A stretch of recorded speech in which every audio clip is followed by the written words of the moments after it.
আসসালামু আলাইকুম রহমতুল্লাহ। কি অবস্থা সবাই, কেমন আছেন? আশা করি আপনারা সকলে ভালো আছেন।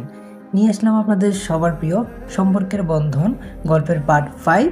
তো চলো ভিডিওটিতে একটা লাইক করে দাও, আর চ্যানেলটিতে যারা নতুন আছো তারা চ্যানেলটি এখনই সাবস্ক্রাইব করে বেল আইকনটি প্রেস করে রাখো। তো চলো শুরু করা যাক আমাদের আজকের ভিডিও।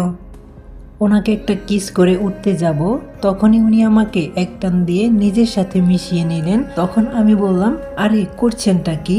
উনি চোখ বন্ধ করে আছে আর আমাকে বলছে, কি করছি?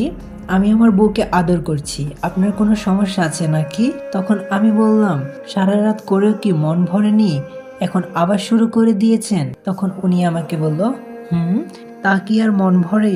বিয়ের 10 দিন পর গিয়ে কাছে পেলাম তোমাকে, তাই এই এক রাতে কি আমার মন ভরে? তখন আমি বললাম, 10 দিন পরে পেলেন কি হয়েছে, সারা জনম তো করতে পারবেন। কথাটা বলেই ওনার মুখে কিস দিতে শুরু করলাম। ওনাকে চুমু খেতেই ভালো লাগছে, মনটা চায় এভাবে সারাক্ষণ শুয়ে থাকি ওনার সাথে। উনি তখন বলল, তাই তো সহজে ছাড়া পেয়েছো? তখন আমি বললাম, আচ্ছা আমার তো কাজ আছে তাই না, আমাকে হেল্প করতে হবে। কথাটা বলে কপালে একটা চুমু খেলাম। তখন উনি বলল, যাও, আর নাস্তা শেষে তৈরি থেকো।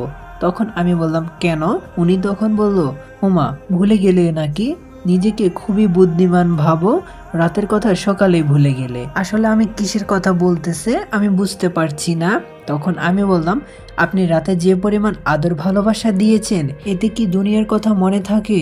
তখন উনি বলল, ওমা তাই বুঝি? তখন আমি বললাম, তাই।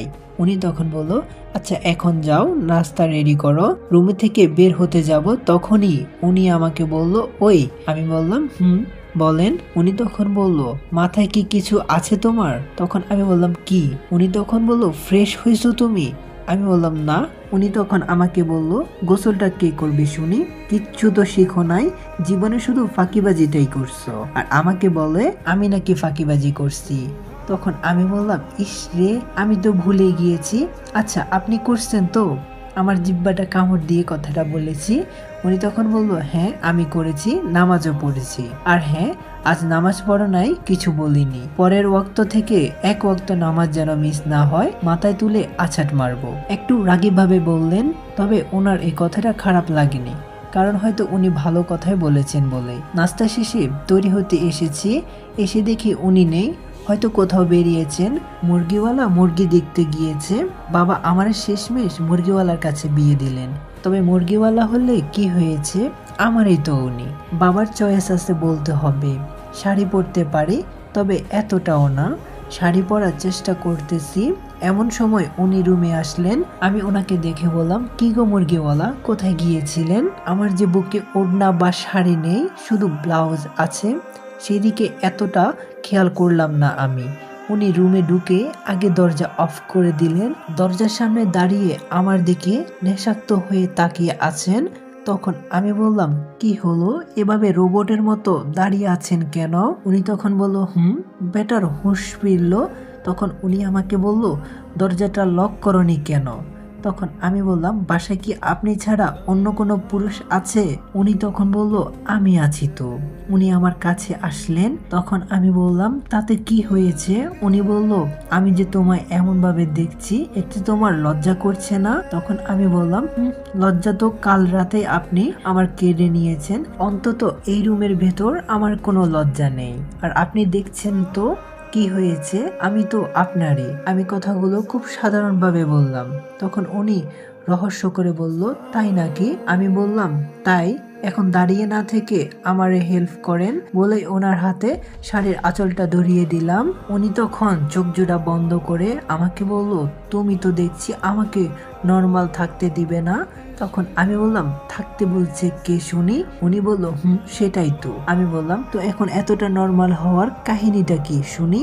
উনি তখন বলল, ওমা তুমি বুঝছো না, রাতে তো অন্ধকারে তোমার সৌন্দর্যের কিছুই দেখিনি। তখন আমি বললাম, তো এখন কি দেখছেন? হুট করে আমার ওনাকে একটা কিস করতে মন চাইলো, মন যা চায় তা না করে পারা যায় না, তাই আর দেরি না করে একটা কিস দিয়ে দিলাম। কিন্তু উনি বোধহয় একটাতে খুশি হননি, যার ফলে আমাকে টেনে ধরে ঠোঁটের স্বাদ নিতে লাগলেন।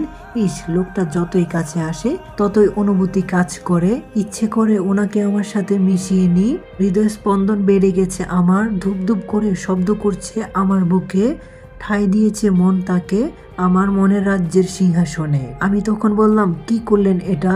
উনি বলল, কি করছি? আমি বললাম, আঁচলটা ফেলে দিলেন কেন? উনি বলল, তো কি করব, হুঁশ ছিল না। আমি বললাম, হুঁশ কোথায় যায় শুনি? উনি তখন বলল, বউ যদি এতটা কাছে এসে আদর দেয় আবার এত সুন্দর হয় তাহলে কি করব, মাথা ঠিক থাকে না। তখন আমি বললাম, তাই বলে এমন করবেন? জানেন আমার কত কষ্ট হয়েছে কুচিগুলো ঠিক করতে, এখন আপনি আঁচলটা ছেড়ে দিয়ে কুচিগুলো নষ্ট করে দিলেন। কান্নার ভাব এসে গেল আমার। উনি তখন বলল, এই যে মিস, কার সাথে বিয়ে হয়েছে আপনার? আমি বললাম, কার সাথে আবার? একটা মুরগিওয়ালার সাথে। উনি তখন বলল, মুরগিওয়ালা বলবা না কিন্তু। আর মুরগিওয়ালা হলেও সে নিজের বউকে কাজে হেল্প করবে বলে। তখন আমি বললাম, ওমা তাই বুঝি? তাই শুনি কি কি শিখেছেন? উনি তখন বলল, শাড়ি পরানো শিখেছি, আপাতত এটাই জেনে রাখো। তখন আমি বললাম, তো পরিয়ে দিন। উনি বলল, তাই তো অবশ্য। আমি তো ভাবছি তোমাকে শাড়ি পরানোর জন্য হলেও প্রতি মাসে একবার হাত ভাঙবো। আমি একটু অবাক হয়ে বললাম, কার? উনি তখন বলল, কেন তোমার? কথাটা শুনেই আমি বললাম, তাহলে দরকার নেই, আমার শাড়ি পরার প্রয়োজন নেই।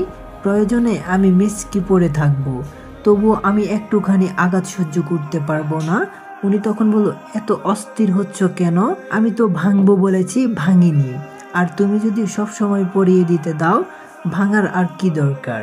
তখন আমি বললাম, দিব, শুধু শাড়ি নয়, আপনি যদি আরো কিছু পরিয়ে দিতে চান তবুও দিয়েন, কিন্তু হাতটা ভাঙেন না প্লিজ। উনি তখন বলল, আরে পাগলি বউ, তুমি এত অস্থির হচ্ছ কেন? তোমাকে কি কখনো আঘাত করতে পারি বলো?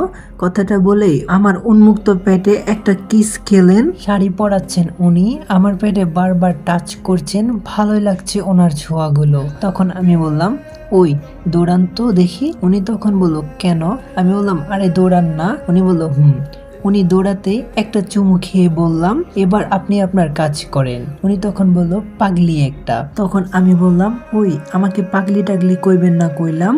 উনি তখন বলল, তো কি কমু? আমি বললাম, বেগম সাহেবা কইবেন। উনি বলল, যথাজ্ঞা।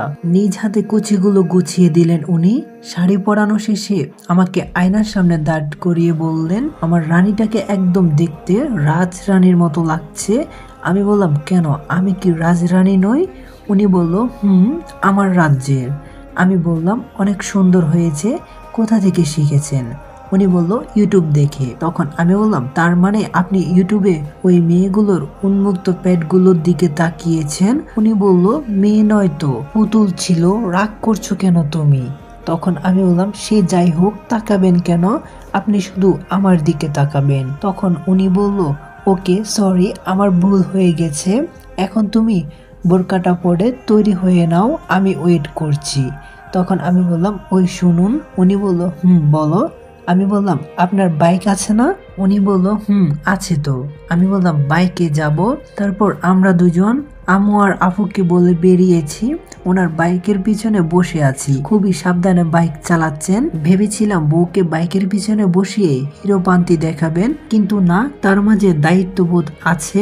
খুব শখ ছিল বাইকের পিছনে চড়বো, তাও পূরণ হলো। ওনাকে অস্ত্রপিষ্টে জড়িয়ে ধরতে ইচ্ছে করছে, কিন্তু এখন ধরা যাবে না। দিনের বেলায় রাস্তার মানুষজন বাজে মন্তব্য করতে পারে। কিছুক্ষণ পরে বাবার বাড়ির সামনে এসে দাঁড়াতেই আমি তো অবাক হয়ে গেলাম।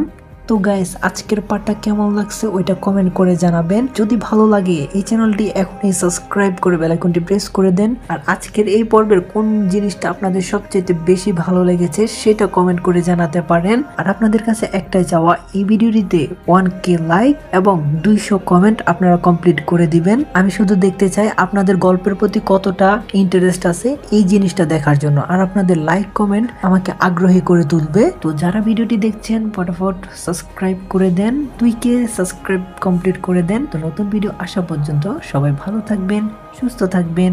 খোদা হাফেজ।